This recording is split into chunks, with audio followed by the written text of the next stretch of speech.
Yes my dear student, आज की हम इस वीडियो में करने वाले हैं इकोनॉमिक्स के थर्ड चैप्टर का फर्स्ट क्वेश्चन, जो है निर्धनता एक चुनौती। तो फर्स्ट क्वेश्चन है हमारा, भारत में निर्धनता रेखा का आंकलन कैसे किया जाता है। निर्धनता मीन्स गरीबी, पॉवर्टी, और आंकलन का मतलब कि एस्टिमेट। भारत में निर्धनता रेखा को कैसे अनुमान लगाया जाता है, उसको कैसे एस्टिमेट किया जाता है। भारत में निर्धनता रेखा का आंकलन आय और व्यय विधि द्वारा किया जाता है। कौन सी दो विधियां हैं? आय विधि और व्यय विधि से किया जाता है। सबसे पहले हम देखेंगे आय विधि।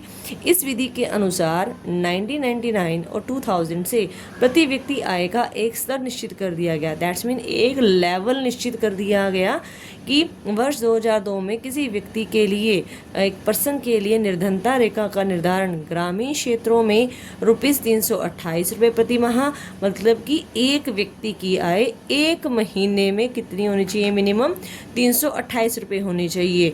और शहरी क्षेत्रों में ₹454 प्रति माह होनी चाहिए। ठीक है, ये निर्धारित कर दिया गया और यही डाटा फिर चेंज हो गया टाइम के अकॉर्डिंग।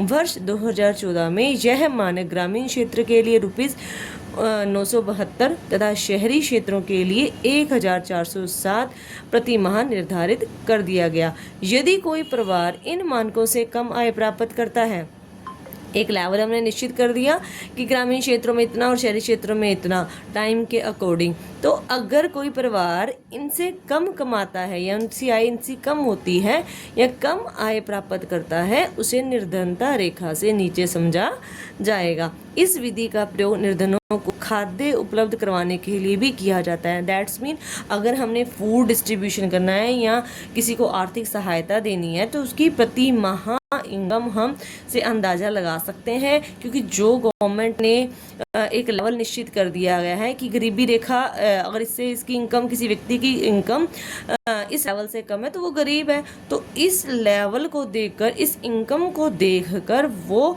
जो खाद्य पदार्थ उपलब्ध करवाएंगे गवर्नमेंट, इससे वो उपलब्ध करवा सकती है कि कौन गरीब है उसको फूड दिया जाए। उसके बाद हम नेक्स्ट पॉइंट करेंगे। दूसरे पॉइंट हमारा है व्यय विधि। व्यय विधि दैट्स मीन खर्च हमारा कि किस किस चीज़ पे हम खर्च कर रहे हैं। व्यय विधि के अनुसार जीवन के लिए आवश्यक पौष्टिक भोजन, दैट्स मीन जितना हमें फूड चाहिए की आवश्यकता है का निर्धारण किया जाता है कि एक पर्सन को एक दिन में मिनिमम इतना फूड चाहिए। उसके बाद उसका एस्टिमेट लगाया जाता है। फिर क्या किया जाता है? कुल न्यूनतम खाद्य आवश्यकताओं को सबसे पहले कैलोरी में मापा जाता है। जो आपका फूड है, जितनी एक दिन में आपको रिक्वायरमेंट है उस फूड की, उसको किस में कन्वर्ट किया, किस में मापा जाता है? कैलोरीज में मापा जाता है कि एक पर्सन को एक दिन में इतने कैलोरी चाहिए। उसके बाद कैलोरी को रुपीज़ में मापा जाता है। दैट्स मीन अगर एक पर्सन को वन डे में, एक दिन में गांव में अगर उसको 2400 कैलोरी चाहिए, अगर उसको 2400 कैलोरी चाहिए, इस 2400 कैलोरी को किस में कन्वर्ट कर दिया जाता है? रुपीज़ में। ये 2400 कैलोरी कितने रुपीज़ की आ रही है? 100 रुपीज़ की आ रही है, उसमें कन्वर्ट कर दिया जाता है। उसके बाद क्या आता है? एक न्यूनतम राशि जो भोजन, कपड़ा जैसे मूलभूत आवश्यकताओं के लिए आवश्यक है। दैट्स मीन और भी नीड्स होती हैं, कपड़े भी चाहिए होती हैं और अदर नीड्स भी होती हैं हर एक ह्यूमन बींग की। तो कहता है उसके राशि का भी एक एस्टिमेट लगा दिया जाता है कि अगर एक पर्सन को अगर क्लोथ चाहिए, एक कपड़ा चाहिए, ठीक है, वो कितने का आ रहा है, कितना उसका मिनिमम लेवल लगा दिया जाता है कि एक पर्सन को इतने कपड़े चाहिए होते हैं। एंड अदर रिक्वायरमेंट उसकी एस्टिमेट कर ली जाती है। अब मैंने कहा कि कपड़े हैं उसके 100 के आएंगे और अदर रिक्वायरमेंट उसकी 50 की होगी।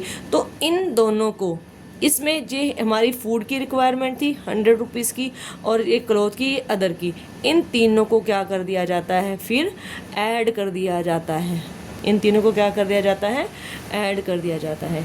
एक न्यूनतम राशि जो भोजन, कपड़ा जैसी मूलभूत आवश्यकताओं के लिए आवश्यक है, इनको खाद्य की मुद्रा, दैट्स मीन पैसे में क्या कर दिया जाता है? शामिल कर दिया जाता है। जो खाने वाले में, जब हमने कैलोरी की निकाली थी, उसमें ऐड कर दिया जाता है। इस कुल राशि को निर्धनता रेखा समझा जाता है। इसको एक पॉवर्टी लाइन समझा जाता है, गरीबी रेखा समझा जाता है। अब भारत में स्वीकृत ये माना जाता है कि कैलोरी आवश्यकता ग्रामीण क्षेत्रों में 2400 कैलोरी प्रति व्यक्ति प्रतिदिन चाहिए।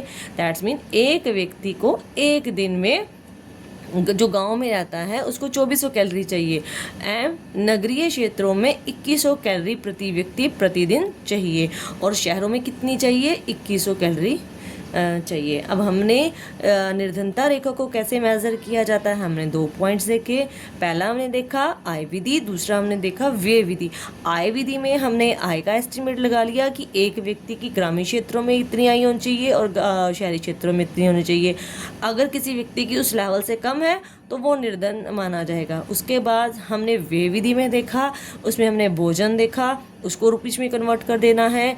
जो क्लोथ्स हैं, कपड़े हैं और मूलभूत आवश्यकताएं हैं, जो बेसिक नीड्स हैं, उनका एस्टिमेट लगा के उनको रुपीस में कन्वर्ट कर देना है, पैसों में कन्वर्ट कर देना है और टोटल उनको जोड़ लेना है। जो कुल जोड़ होगा वही आपकी पॉवर्टी रेखा समझा जाएगा। और इसमें हमने बताया कि कैलोरी कितनी चाहिए एक व्यक्ति को एक दिन में, ग्रामीण क्षेत्रों में कितनी कैलोरी चाहिए और शहरी क्षेत्रों में कितनी कैलोरी चाहिए, इसे हम निर्धनता रेखा को एस्टिमेट कर सकते हैं।